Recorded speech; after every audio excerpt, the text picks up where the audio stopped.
It is said that to face the challenges of the 21st century, we may actually need to go back to school. Go back to school to learn how to think.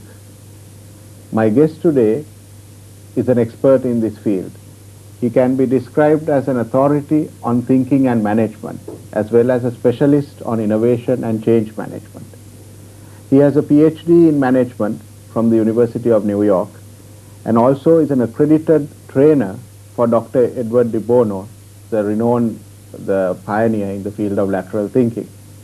He advises many multinational corporations in this field and is in Sri Lanka, in fact, to advise a large multinational on their human resource activities here. I would like to welcome Dr. Sunil Gupta. Welcome. Thank you very much. The whole field of innovation and change management, and also this whole idea of learning to think afresh, if you will. Could you talk about it, and especially your role in it, what you do? Sure. I think it's time now for organizations to relook at the way they do business, and one of the core competencies that are coming up is the competency of thinking. And unfortunately, none of us have been encouraged to think in the previous years that we've done business. We've all been encouraged to perform, to deliver results, and strangely, organizations have rewarded performers rather than thinkers. With the changing market situation, the world turning into a global village, lots of liberalization in different parts of the world, competition has really heated up. Competition has really increased in practically every single business area.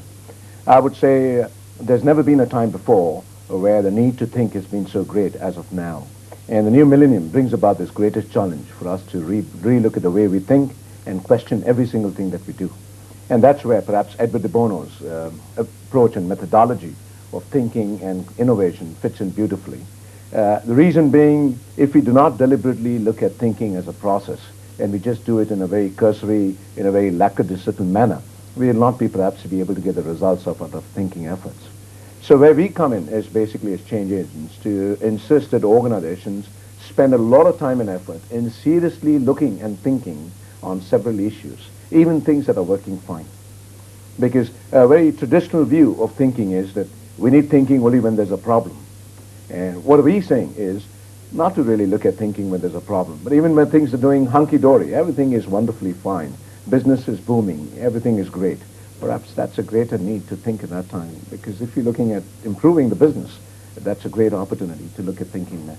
So our work all across the Middle East and parts of Asia basically focuses on not just training, but basically facilitating organizations to move from the routine patterns that they've got into to a stage where they lead to a stage of superstition.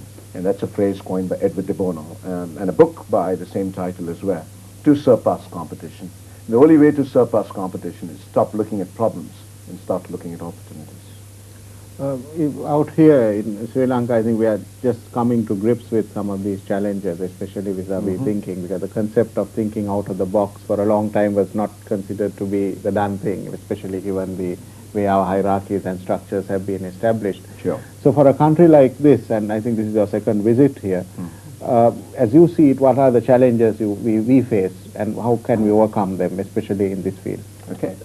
In the last two visits, I've noticed that, specifically in this particular visit, that the whole economy is maturing. And with liberalization in a few sectors, competition is coming into areas which were hitherto protected by either legislation or government or whatever. I think the biggest challenge for Sri Lanka would be to perhaps match up with the hotting up of the competitive forces, and for companies that have been very complacent because they've been in a monopolistic situation in whatever things they've done in the past, to question all that they're doing.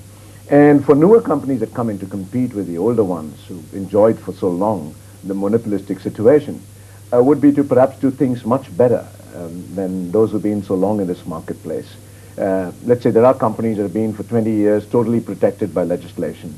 And if there's going to be fresh competition coming into those areas, to make inroads for newer companies is not going to be easy.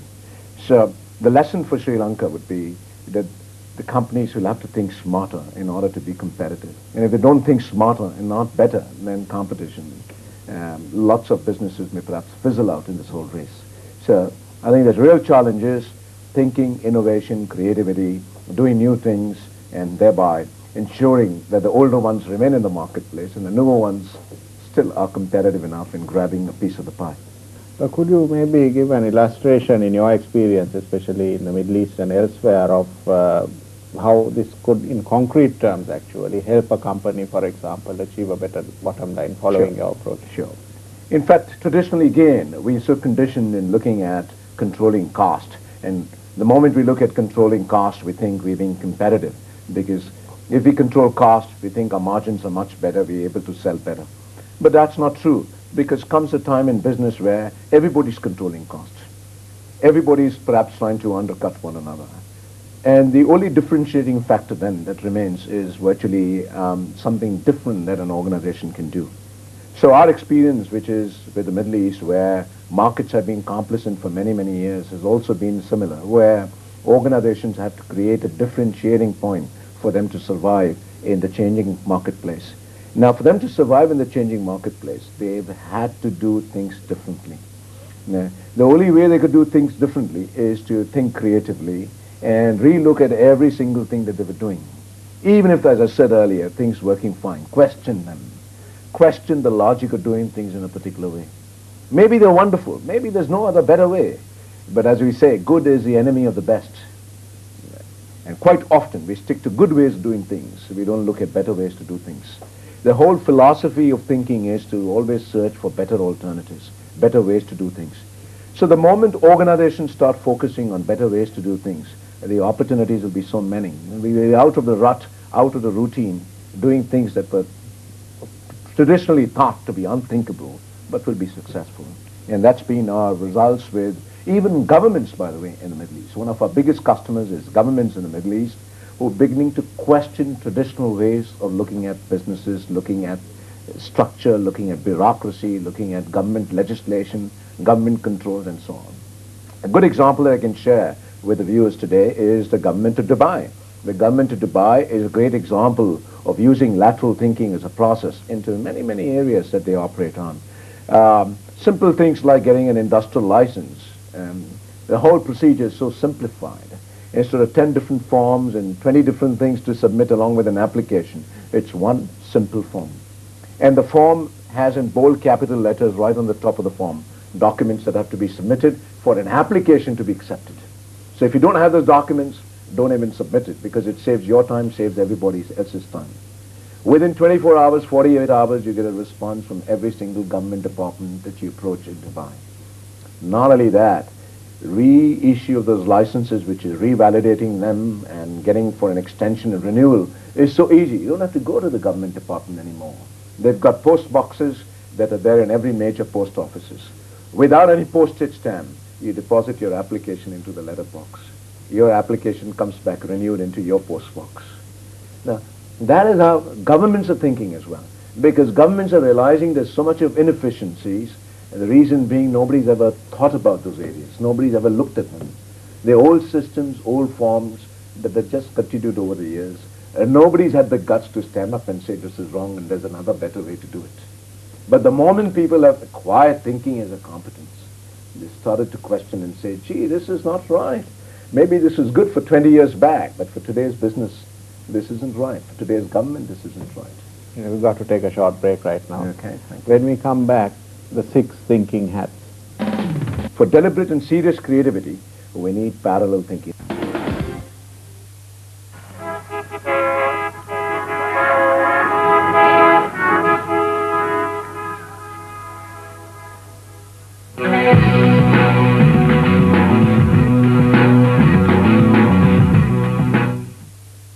Welcome back. You refer to the 6 thinking hats as a process of problem solving. Can you elaborate more on this? Great. It's a problem of 2,500 years. 2,500 years ago, there was Greek gang of 3 philosophers named Aristotle, Socrates, and Plato. And they said, argue, argue, and argue to search for the truth. Unfortunately, we learned a lot from them, and we argue. Argument is very weak as part of the thinking process. With argument, we get into a defensive mechanism because we try to prove that we are right, the other person is wrong, and vice versa. Argument is also destructive because a lot of ego comes into play. The focus of thinking is lost. and we keep arguing with the result that we're stroking our egos and keep defending our favorite points of view. Unfortunately, law courts are based on similar models, as you can see. We have the defense attorney and we have the public prosecutor. Both argue to prove their points of view. It's a judge who decides whether the culprit is guilty or not guilty. He pronounces a sentence. Unfortunately, in business as well, we use similar thinking, which is very weak and very defective. Because argument, which is 2,500 years of age in terms of methodology, is very weak towards the whole process of deliberate thinking. For deliberate thinking, we need what is called as parallel thinking. For deliberate and serious creativity, we need parallel thinking. This is a phrase coined by Edward de Bono. In parallel thinking, we do not argue, but we think in parallel. And we look at all the dimensions of a situation or a problem to explore the problem in greater depth. So let's say we're looking at a situation, we're looking at a problem, and we know there's a deficiency, there's a deviation or whatever. But rather than you and I say yes, no, and go by experiences and perceptions, which will not perhaps get us to a conclusion. So you and I put on one hat at a time in an allocated way, in a systematic way, and look at getting as much data by exploring the topic from a larger perspective. So example, we may start off with a white hat and say, hang on, we've got to put on a white hat for 2 minutes and let's look at whatever data, information that we have on the subject matter. So both you and I table our data, our facts, not speculation, facts, data about the problem together. If we don't have it, we don't comment on it, we move on and we say, okay, it's time for us to move on to another hat. Now that's a systematic approach that needs to be followed, which hat and which order. And that's where our company, Ideas Management Consultants, actually trains people to use the hats in a sequence. So once we've done the white hat, we say, let's look at what's caution here, what is devil's advocate here that we need to think about. What are possible dangers here? What is possibly likely to go wrong? So you and I together spend 2 minutes in looking at what could go wrong with this project for 2 minutes. While, let's say we are at the black hat, even if there's a wonderful idea that comes, we don't even talk about it. The reason being, it's out of place with the dimension of thinking that's going on. Once we spend 2 minutes on black hat, we say, let's now generate some creative ideas together. So you and I put on, symbolically as well as physically, if you wish to, a green hat and say, let's look at green creative ideas. Because green signifies creativity, green signifies fresh pastures. Let's look at newer ideas. This is one way to solve the problem. Let's look at other ways to solve the problem. Maybe we spend 2 minutes, we come up with some good ideas. We now want to build up on the power of those ideas. We want to make sure those ideas are practical ones. They've got certain benefits. We want to talk about the benefits. So we say, let's put on the yellow hat. The yellow signifies sunshine. Yellow signifies hope. Yellow signifies the benefits of doing something in a particular way. So you and I together explore the ideas by using our yellow hat. We've got the blue hat. The blue hat is basically the facilitator's hat. He makes sure no comments are out of place. Now, in a meeting, it could be an external person. It could be the chairman of the meeting. It could be somebody else playing the role of facilitator. It could be one of our consultants doing that. But when we're doing individual thinking, we've got to be facilitators of our own thinking process. And we can say, hey, that's a great idea, but doesn't fit in here. At the moment, I'm only looking at the negativity of doing something. Once we've used all of the 6 hats, by the way, the 6th hat is the red hat. The red hat has got to do with feelings and emotions. And things like feelings, emotions, we're told to be kept out of the workplace because you can show your feelings at home, not at the office. But not exploring feelings together in a team setting could be very damaging to the whole team process. Research shows the more we can table our feelings and emotions, the better we feel. And the Japs have caught that on very well. The Japanese today make sure feelings, emotions have a role to play in the workplace. So, in a very deliberate process, one of the hats of Edward de Bono is the red hat. With the red hat, you and I maybe spend 30 seconds or a max of a minute, not too much time, because we don't have to dig through our feelings, but what's top of the cuff, what comes straight, top of the mind. So we explore our emotions and table them out. So that at least the bottle of feelings and emotions are out, and we feel good with our thinking process. So basically, use of the hats is so powerful that we can look at any problem, any opportunity, work together as a team without damaging the team process. In our network, we've got great results. In fact, in Singapore, the Singaporean civil service uses 6 hats for all of their major meetings. We've got some of the top oil companies in the world. In fact, British Petroleum, Shell, all are trained on the use of 6 thinking hats as part of the creative process. We've got IBM that's trained over the last 3 years, 40,000 managers worldwide on the use of 6 thinking hats. Prudential Insurance Company, the largest insurance company in the world, has trained all of its executives on 6 hats. They're so committed to 6 hats that 6 hats flags fly full mast alongside the flag of the United States of America outside the head office of this company. In DuPont, all of the carpets in the company are woven with 6 thinking hats. All of the conference rooms have 6 hats to remind all of the PhDs who are research scientists not to argue, but to work together using 6 dimensions of thinking and work together as a team. So it's a very powerful approach to get people to think together in parallel. And rather than argue, which is so weak as part of the thinking process, if we can do parallel thinking, we'll get so much out of the thinking process. Edward de Bono has obviously been the father of this whole process of creative thinking, of lateral thinking. Could you talk a little bit more about his more recent research and... Great. Edward has got 2 recent publications. One of the books is called Simplicity. Simplicity is got a very simple theme, that life needs to be made more simple. We've got complex regulations everywhere. Every single thing that we walk into a bank, we've got 20 forms to fill in, 10 signatures to be given, and so on and so forth. You walk into the post office, there are complicated procedures there. A simple illustration is perhaps the VCR at home. If you look at the VCR at home, you'll notice there are several features in the VCR that we don't even use at all. Yet, it is very, very complex. It's very, very complex. We're paying for that complexity. All that we need is simple functions. Eject, start, play, fast forward, rewind, and maybe a record function there. But we pay for all those features. It's time life is made simple. And the whole theme of simplicity is that there are several areas in our lives that need to be made simple. Right from government legislation to even the way we conduct ourselves. There could be a lot of simplicity to the way we do things. But unfortunately, life, civil service, governments, everywhere make things much more complicated. With the result that life is too complex rather than simple. So the whole theme of simplicity of Edward de Bono is the world should be a very simple place for us to live in. Everything should be simple. All of the bureaucracy should be cut down. Things have got to be simplified. Paperwork has got to be simplified. So it's much more an easier, happy life for population all across the world. He's also proposed in his book, and there are plans afoot for us to kind of put in motion in individual countries a National Institute for Simplicity. The focus of that institute will be to encourage the common population to come up with ideas to simplify existing situations. The approach is not to criticize, mind you. The whole approach of lateral thinking, creativity, simplicity is not to point on defects. You don't need thinking to point on defects. I mean, if you see the glass that's cracked, it's cracked. You don't need an intelligent thinking person to say there's something wrong with the glass. Here we're saying things that are working fine. There's no obvious defect. There's no obvious deficiency. People are accepting it as a way of life. Those are the areas where we need some serious thinking on. And that's where perhaps we need simplicity, where we take things for granted. Okay. We've got to take another break right now.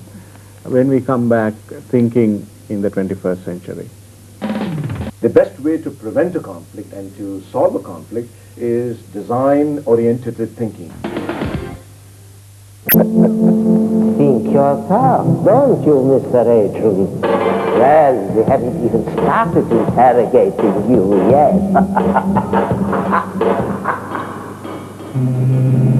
Not only does our newest phone feature vibrate alert and an active flip.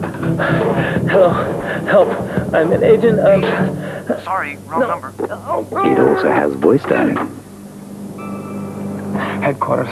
The new T18 from Ericsson.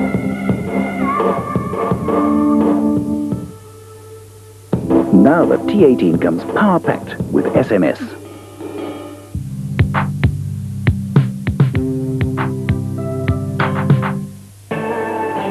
British Council presents Maroon Town, a vital and exciting 9-piece band which combines breakbeat, ska, rap, and dub in a high-energy musical fusion.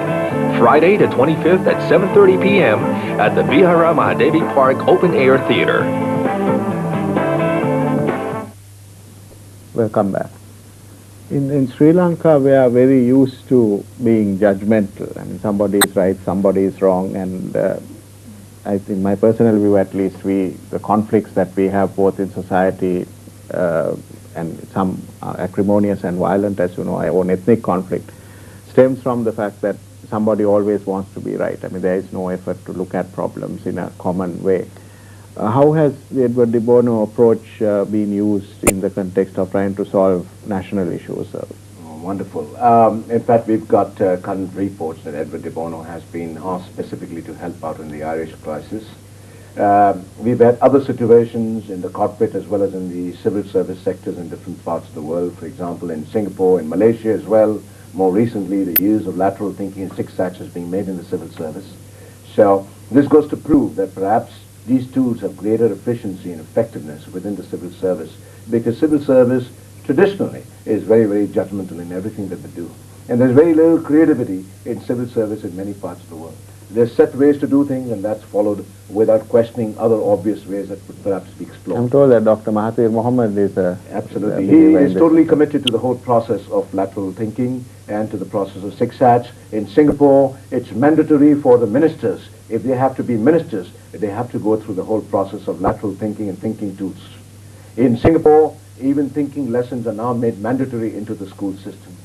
You don't get your secondary school qualification till you learn thinking as a competence. That's important they're giving to all of this, because they recognize that the root of all the conflicts is I am right, you're wrong, which is one of the topics of Edward de Bono's books which he wrote in the 70s. I am right, you're wrong is nothing but judgmental thinking because of our perceptions. And the reason why we get into a mode of I am right, you're wrong is because our perceptions differ.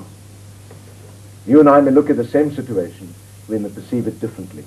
So more so in the civil service, there's a lot of problems connected to perception. People look at something, look at it from a very limited perspective at times.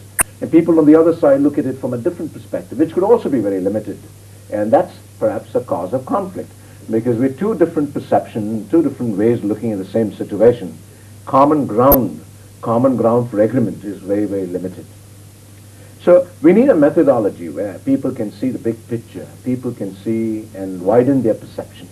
If people can widen their perception and look at things from different dimensions, and rather than get into judgmental thinking, get into thinking by deliberate design. That's why Edward chose to call his book Serious Creativity. One of Edward's 56 books is Serious Creativity, where he says it's a deliberate process. We have to willingly say we need to resolve this problem together, and let's have some serious thinking, deliberate thinking out of design on that matter, rather than leaving it to normal forces, and that is getting into argument. Because argument is too easy. It's second nature. As I said, we've been taught to argue. And I think the civil service, governments in many parts of the world, I would say perhaps even the India-Pakistan conflict, they seriously need to look at things from a different point of view. But a limited mode of thinking, it gets you into arguments, and it's a no-win situation for anybody. It's a lose-lose situation, because the one who's the winner out of the argument is actually the loser as well, because you're waiting for an opportunity to get back at the argument. So while you lose an argument, you lose it temporarily to win another round of the argument. So it's a very weak form, doesn't really give you a long-term resolution of any conflict. The best way to prevent a conflict and to solve a conflict is design-oriented thinking, which means a very deliberate process of building in serious creativity. The whole issue of creating trust, because if you are trying to solve a problem, and as you say, if one wants to try to design a solution, there has to be trust built in to the network. And how do you arrive at that trust? How do you create that trust? Good, very good. To our experience, more so in the corporate sector as well as in the civil service, it all has a lot to do with leadership.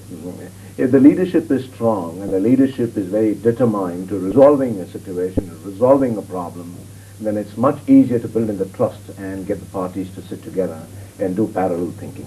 But where the leadership has got vested interest, whether it's a corporate sector or the civil service, anywhere in the world, then it's very difficult to reach a common ground of understanding, because the leadership has got a vested interest. Our experience in the corporate sector, which is a very good example, is these initiatives are a great success where the leadership is positive and does walking of the talk. But where the leadership is not positive and doesn't walk the talk, so superficially, let's say they use the six hats, but outside the meeting they say, okay, well, fine, this is great. We use parallel thinking in the conference room, but we're back to square one. That's a decision that I'm going to take. then it defeats the whole objectivity of the exercise. So objectivity is key. Leadership is key. And if I look at DuPont as an example, DuPont was very successful and is still successful as the world's #1 chemical company. And the reason being the leadership back in DuPont. The leadership which was by a man called Dr. Tanner, Dr. David Tanner, who headed the R&D and 12,000 research scientists, was possible because he could lead the 1,200 PhDs to think differently every time they were faced with a product development situation. So it's a leadership that is key in the civil service. It's leadership that's a key in the corporate sector. Walking the talk is key. Demonstrating that, yes, you mean to do and resolve a problem together, and actually living to the values of parallel thinking is key to getting the results that you want. I suppose it has to be leadership that is enlightened enough to empower decision-making or a participatory approach. Sometimes leadership can be too authoritarian as well, I would think. Absolutely right, because all of these processes, while we encourage people to think individually, there's a lot of group sharing, group think as well.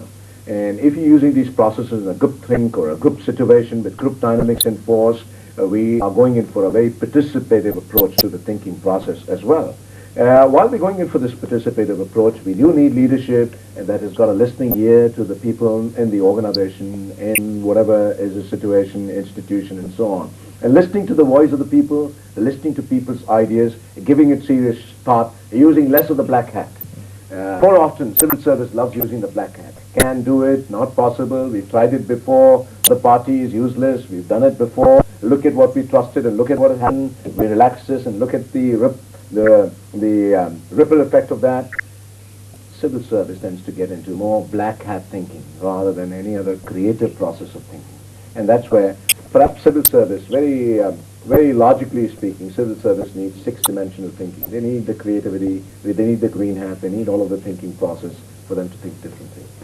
The other, I remember reading in the Bonos, I think, latest book where he speaks of this as one concrete example where you go to court and the lawyers switch briefs, for example, Yep. and you argue each other's cases. Fantastic, good example. I mean, can you sort of walk us through that kind of approach? Fantastic. Let's imagine there's a lawsuit on here, and I'm the public prosecutor, you're the defense attorney. I'll keep talking points as the public prosecutor to make sure that the person who's in the witness box of the defendant's box gets to the gallows. My job as a public prosecutor is to make sure that he gets a sentence. Your job as a defense attorney is to protect him from getting to the gallows, to make sure he's not sentenced, he's not proven guilty. Now, even if in my process of arguing I find there is a point that's against me, I won't raise it up. I'll try and subdue that. I'll try and destroy evidence. I'll try and move the court's attention to something else. I'll try and deviate. The reason being I'm afraid I'll lose the case. So Edward very rightly says, a good attorney will never use evidence that will make his case go haywire. But for many, many serious problematic situations in life, we need the approach to be different. We need to switch sides and perhaps see what other evidence we can get. See things from somebody else's point of view. Once we empathize, gather evidence from somebody else's point of view and look at things from a different point of view, perhaps we'll stop arguing in favor of getting the guy to the gallows and say, sorry, I was making a big mistake here. This guy is thoroughly innocent. And the wrong man was going to go to the gallows. The reason being, I never thought about it differently. My job was just to nail him and that's it. So the approach of thinking, which is where lawyers could argue against themselves rather than argue against another lawyer, would perhaps be a better situation in law courts well. But then we taught how to argue. Given the technology revolution that we are now facing, to some extent this type of new approaches to thinking is going to obviously be one way in which one copes with it and also innovates within it. Could you maybe talk a little bit about that, the technology revolution as well? Edward's new book is New Thinking for the New Millennium, and one of the key examples he gives there is we're changing technology. Information could be just a couple of clicks of the damn mouse away. Just a couple of clicks on the mouse with access to internet, you could have pages and pages of information. So information is no longer power, which was the case maybe 5 years back. Information was power. Population was information hungry. But today with information being available, the challenge is what do we do with information? I may double click and get the 10 pages downloaded from the net. What do I do after that is going to be the biggest challenge. So new thinking for the new millennium is stopping those arguments, re-looking at things that we do, generating more alternatives, and and not picking on deficiencies, questioning that are working superbly fine, no defect, and saying, let's have some new thinking on that. Maybe we'll come back to our existing math thinking. That's fine, but at least we would have given it some thought.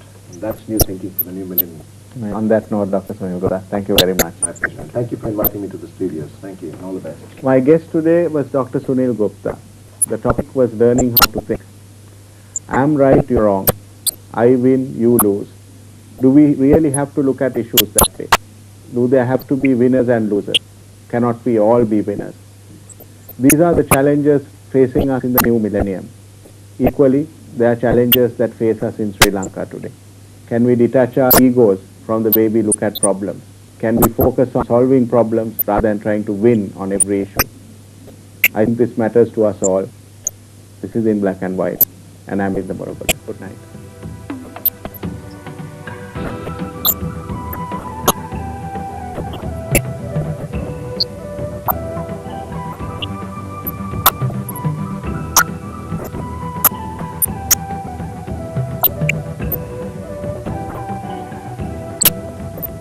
And the Koala invites you to spend 8 memorable nights and 9 fun-filled days in Australia for only 96,535 rupees per person. For more details, drop by at the Regency Travels at 467 Union Place, Colombo 2, or call 93718-674-130.